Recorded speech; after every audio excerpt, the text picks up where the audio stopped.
السلام عليكم ورحمه الله. نتمنى تكونوا على خير وبخير وانتم كتشاهدوا الفيديو ديال اليوم. ان شاء الله غنشارك معكم اليوم واحد الاقتراح اللي سهل بزاف في التحضير، وكيجي لذيذ بزاف، ما تشبعوش منه. فطائر اولا بيتزا سائله اولا مملحات، سميوها كيف ما بغيتو.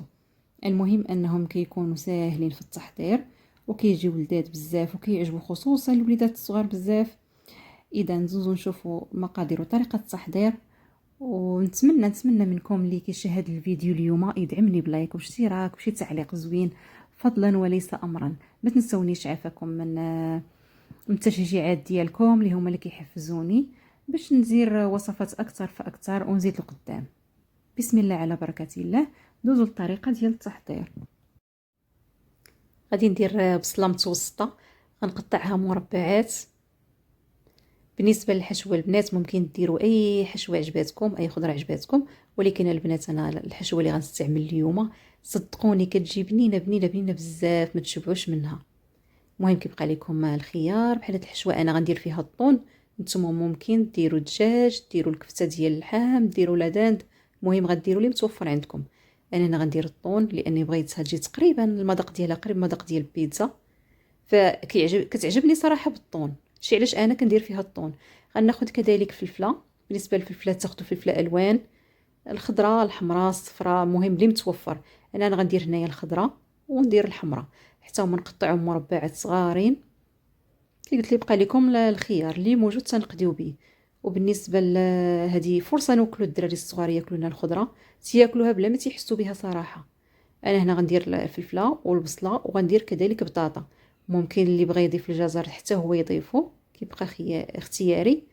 انا غندير غير بطاطا. صافي من بعد ما قطعت الفلفله غادي نضيفها في المقله مع البصيله. غنضيف شويه ديال الملح، ما نكثروش الملح البنات لاننا مازال غادي نضيفوا الطون وكذلك غنضيفوا الفرماج فكيكونوا مالحين، ما نكثروش الملح. وضفت كذلك الزيت. هنا غنحط المقله في البوطه، غنخلطها مزيان ونخليها فوق البوطه، نخليوها ماشي طيب، غير كتدبال لينا كطيح لينا ديك البصله والفلفله، فكنزولوها لان مازال غنزيدوا عليها بطاطا. ما نخليوهاش طيب لينا بزاف وتطلق الماء، لا، الغرض ديالنا غير كتدبال ديك البصله صافي وكنزلوهم فوق البوطه. هنا بطاطا، خديت بطاطا حجم كبير، غنحكها في هاد الحكاكه بحال هكا صافي، وغنقطرها من الماء ديالها. اما تستعملوا الملعقه بحال هكا اولا تحطوها في شي صفايه وتبقاو تضغطوا عليها، اولا تستعملوا ايديكم بحال المهم النتيجه اننا ما نخليوش فيها الماء نهائيا، نعصروها مزيان حتى ما يبقاش فيها الماء. هنا شفتوا شحال ديال الماء اللي حيت منها. غادي نضيفها في المقله ونخلط مزيان حتى هي راه ما كنخليوهاش تطيب بزاف، لان مازال غادي ندخلوا الحشوه، مازال ملي غادي نعمروا دوك الفطائر ديالنا غندخلوها الفران مازال طيب. بالنسبه للعطريه عندي بزار، تحميره، زعفران، شويه ديال الزعتر مطحون، نخلطهم مزيان وغنزيد شويه ديال الموتزاريلا اللي كيبقى اختياري وغنحطها تبرد. بالنسبه هنايا غادي ناخذ واحد البول، غندير جوج بيضات وكاس ونص ديال الحليب. بالنسبه للحليب راه خرجته من قبل في الثلاجه حتى دفى. وغنضيف شويه ديال البزار، شويه ديال الملح، صافي نخلطهم مزيان. نخلطوهم مزيان، تيطرب لينا البيض مزيان يتخلط مع داك الحليب. غادي نضيف كاس ديال الدقيق، يعني الكاس اللي عبرت به الحليب غادي ندير به الدقيق. هنا كاس بالحساب. غنخلطو مزيان وغنضيف كذلك واحد الخميره ديال الحلوى من فئه 8 غرام. نعاود نخلط عاوتاني مزيان حتى ما يبقاوش ليا الكتل ديال هذاك الطحين اللي زدت او الدقيق اللي زدت، نخلطوها مزيان. وفي الاخير ممكن نضيفوا شويه ديال الفرماج، اما الفرماج حمر اما الموتزاريلا اللي متوفر عندنا كنديروه، كيبقى اختياري حتى هو.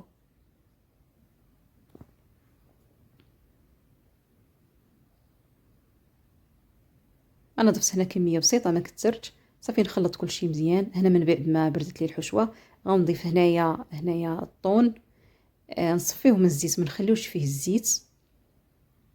الا كان عندكم الطون اللي درتو ديال المطيشه راه كيجي حسن، ولكن انا الطاب عندي غير ديال الزيت هو اللي درتو صراحه، وما ديال المطيشه كيجي حسن منه. نخلط كلشي مزيان حتى تخلطوا. هنا غناخذ هاد الليمون الصغار غادي ندهنهم بالزبده. ديروا ليهم ممكن غير الزيت، ولكن الزبده صراحه كتخليهم ملي كيطيبوا دوك الفطائر دغيا تيحيدوا، ما تيلصقوش لينا نهائيا. المهم غندهنهم كلهم بالزبده ونرشهم هكا بالدقيق، كاملين كاملين كاملين نرشهم بالدقيق ونصوصوهم.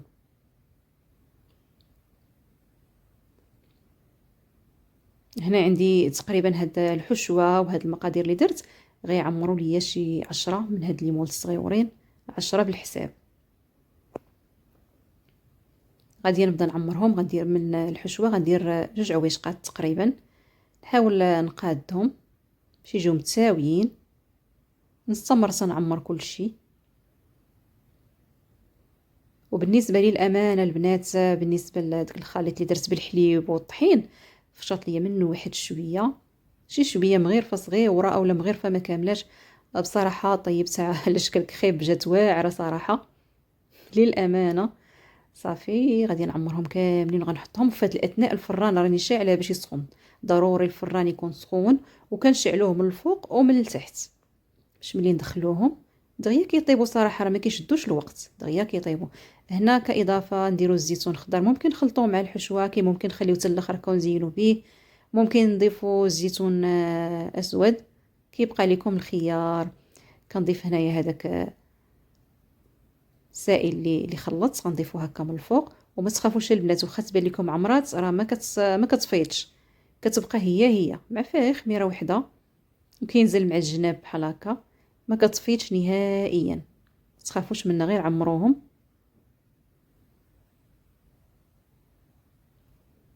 هنا دخلتهم الفران سخون مزيان، شاعل من الفوق ومن التحت. هنا من بعد ما طابوا خرجتهم، كندير شويه ديال الموتزاريلا للتزيين، ونعاود ندخلهم الفران حتى كيذوب لي الفرماج. ملي يذوب كنخرجهم، كنعاودو ندخلوهم وتنطفيو الفران غير هذاك الصهد، غير شويه كيذوب لينا الفرماج صافي وكنخرجوهم كيما العاده.